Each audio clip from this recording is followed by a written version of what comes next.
What's going on, ladies and gentlemen? We going back on another stroll through the neighborhood because it's actually a glorious day in Houston, bro. It's one of those days where it's cold outside, but the sun's out, and that should be popping. You know what I mean?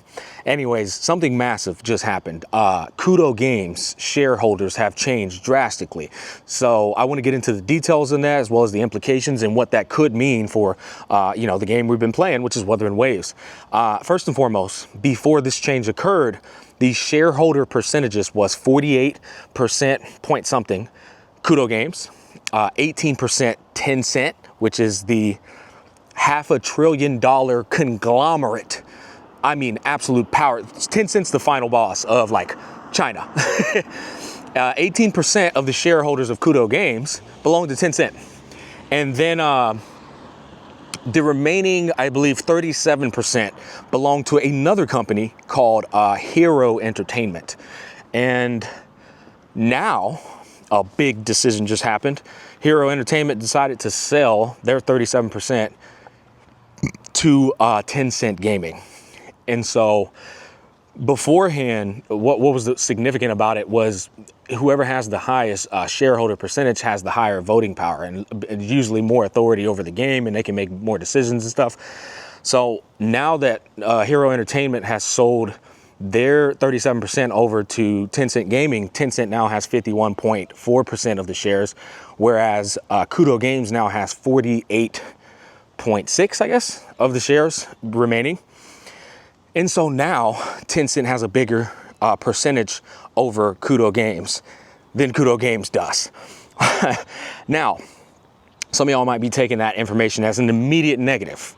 Hold your horses. They have, quote unquote, they have assured Kuro Games that they will continue to do a hands-off approach and let Kuro Games cook. They will continue to let them be an independent operator, which means you guys continue to do what you're doing because it is clearly working. Which is a good thing for Kuro Games, right? But the thing is, assured doesn't mean a goddamn thing, right? I can assure you that I'm gonna make $1 million next year and I can end up making 50,000, right? That pretty much means we're gonna let you guys do your stuff, but if we, at any point in time, feel like your monetization strategy and your business plan is inefficient, then we're probably gonna step in and start making you do things we want you to do. But here's the good news. Tencent also owns Riot Games, League of Legends, as we all know it, one of the most successful esports and pioneers of MOBA gaming. And they own a much, much more significant percent of Riot Games. They own 93% of Riot Games. And they do the same thing. They let Riot Games cook. They let them do their own thing. They give them independent operations. So chances are they're gonna do the exact same thing with Kuro Games. But I do wanna talk about the implications, because if Kuro Games ended up falling below those markers, we need you to make this much money, and this much money is not being met.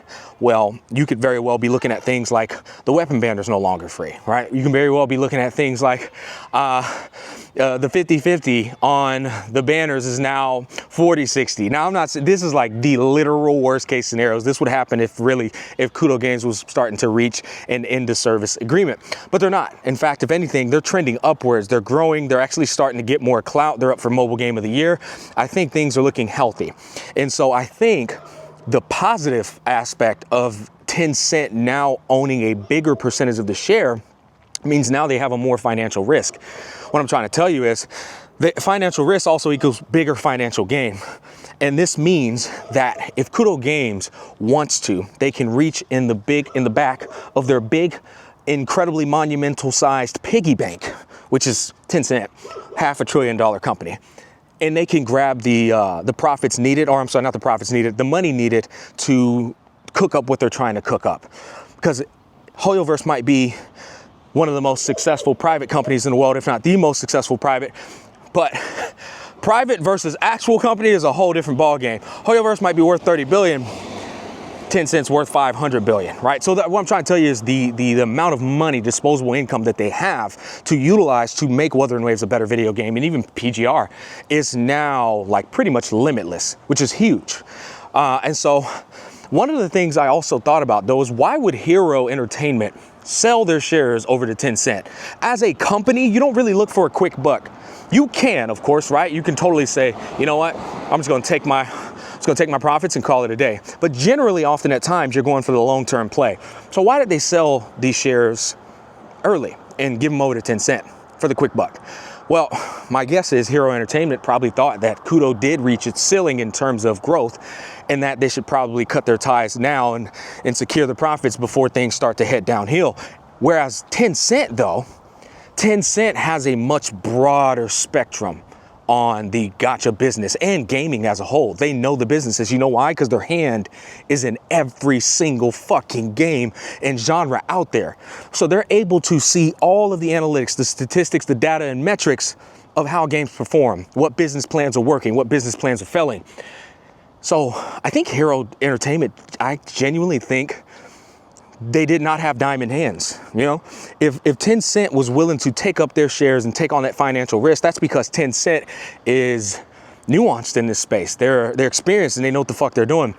I think they know that Kuro Games is going to cook up a successful fucking banger, which leads me down another conversation. Listen, Wuthering Waves was a tiny company, but Wuthering Waves, they just picked up Shaq and Yao Ming. they just picked up LeBron James, you know what I'm saying? Like, they just picked up a massive percent holder to the point where they're no longer a smaller company now because the company behind them is a fucking giant. And what I'm trying to tell y'all is, before it was like, we ain't got the bag, you know, we ain't got the bag to be doing all this. Now they actually do have the financial support to really start kicking things into fifth gear. So I look forward to seeing what they're going to do. Because I don't glaze these companies. You guys know this. I'm a grown ass fucking man and I look at things from an adult perspective. I'm not sitting here like, oh my God, I'm actually like, now I'm like, okay, what are y'all gonna do? Now that you have them backing you, what are y'all going to do going forward? Because that means you have more room to cook up more implementations into your game pertaining to in-game, pertaining to combat mechanisms, character designs, events, exploration. You got that money now. And so what are you guys going to do with that? I look forward to seeing that, and I look forward to evaluating it after time has passed. But I wanted to make this video because I wanted people to understand, just because Tencent is behind them. A lot of amateurs and immature people in the community, they think, oh, Tencent, that means bad. No, it doesn't. Tencent's behind Riot Games. Riot Games is one of the most successful fucking companies in the world. So that doesn't mean bad. That means good so long as the game isn't failing. It's when the game starts to fail is when the publisher has to step in and start changing up monetization plans in order to secure the profit. At the end of the day, these companies are here to make money. They're not here to make fucking friends. So I think what's going to happen here is Kuro's going to continue to evolve, and they're going to have unlimited income to continue to expand their game into an even more refined cook. And I look forward to seeing that, and I hope that's what ends up happening. If you guys don't know, I'm going to be covering NetEase next in another video. Maybe I'll do it on a walk. We'll see how the day is. And I want to cover NetEase because I want people to understand how a publisher can affect the success of a game due to greedy mentality, due to trying to secure a profit versus trying to secure the satisfaction of the customer, which is us. And a lot of these publishers do that. And a lot of people, like, they attack the devs when things in the game are going downhill in terms of like monetization strategy and patch updates and shit like that. And often at times, it's not even the developer's fault. It's the publisher's fault. The publisher is the one fucking up everything. They're fucking up the whole flow because they're too impatient. Anyways, I think that's gonna wrap up this video. I'm starting to get, I don't know why. Dude, I can go for a run for 6 miles, you know, I can go do all kinds of things. But talking and walking, that shit got a different feel to it. I'm already getting out of breath. Comment down below, you guys. Let me know your thoughts. I'd love to hear them. Peace, love, and happiness. Thanks for watching. And I'll catch you guys on the flip side.